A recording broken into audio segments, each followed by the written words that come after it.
Bonsoir à tous. Dans cette vidéo, on va s'intéresser aux exercices 16 et 17 du TD3 d'analyse dans Rn qu'on va faire d'un seul coup, puisqu'il s'agit dans les deux cas d'intervertir des limites.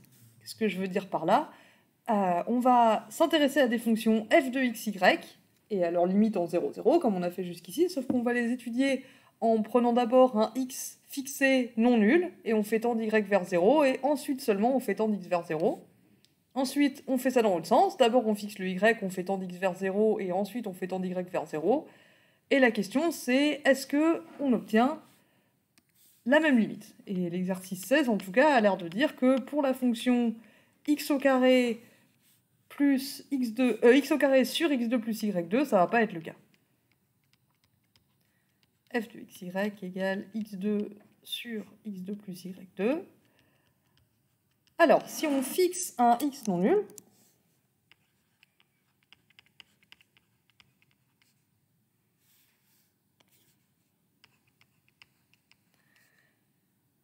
et qu'on regarde f de xy et qu'on fait tendre y vers 0,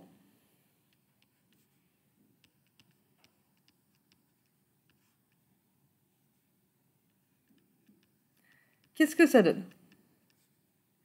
Quand y tend vers 0, le numérateur il bouge pas, et le dénominateur il tend vers x au carré plus 0 au carré.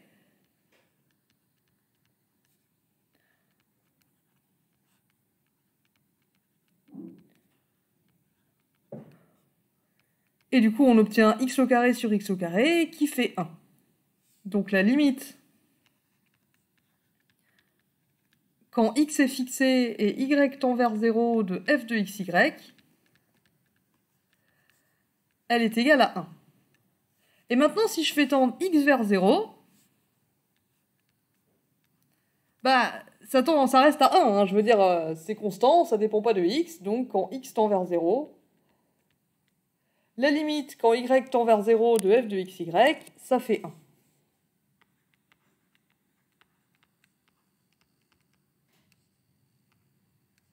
Donc la limite quand x tend vers 0 de ça, là, la limite quand x tend vers 0 de la limite quand y tend vers 0 de f de xy,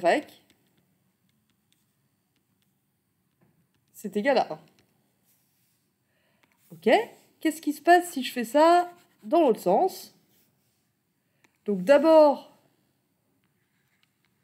je fixe un y non nul et je fais tendre x vers 0.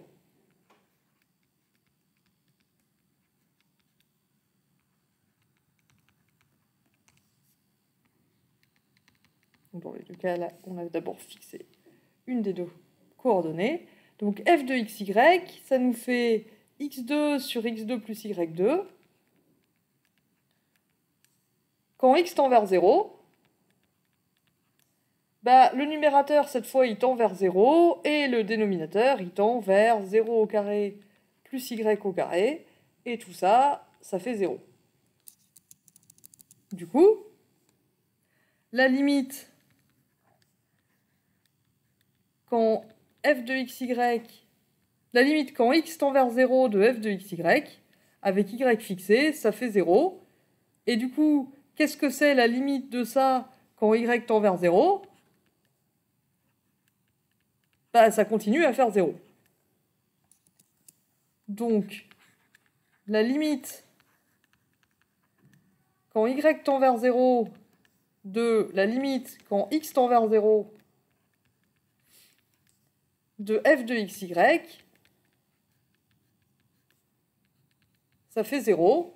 Et donc on obtient bien qu'on n'obtient pas la même limite si on fait tendre d'abord le x puis le y vers 0, ou alors d'abord le y puis le x vers 0.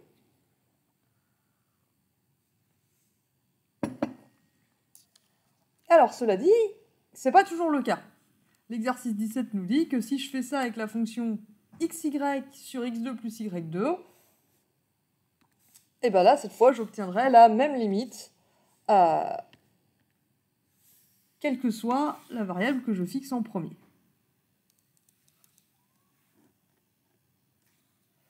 Donc, exercice 17.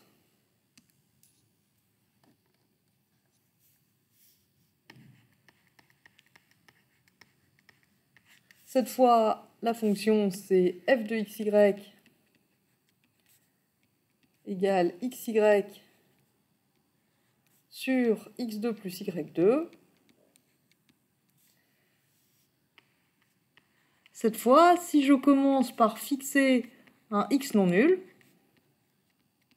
et que je fais tendre y vers 0,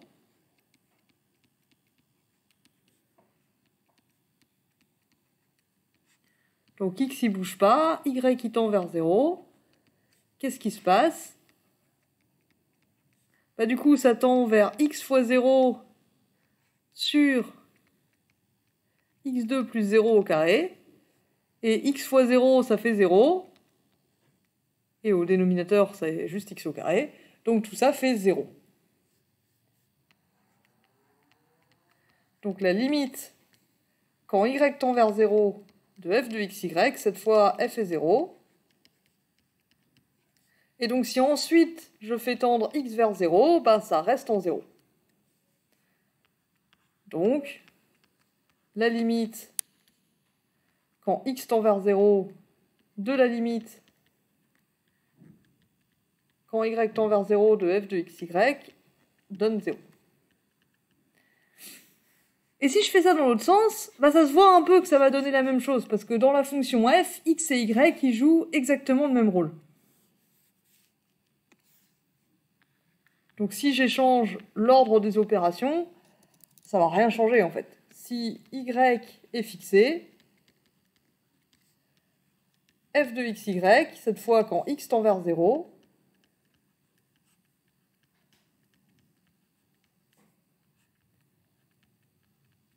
bah cette fois j'obtiens 0 fois y sur 0 au carré plus y au carré, mais ça fait encore 0. Donc la limite, quand x tend vers 0 de f de xy avec y fixé, ça fait 0. Mais du coup, si ensuite je fais tendre y vers 0, ben ça continue de faire 0. Donc ça ne dépend pas de y de toute façon. Donc cette fois, la limite, quand y tend vers 0, de la limite, quand x tend vers 0, de f de xy,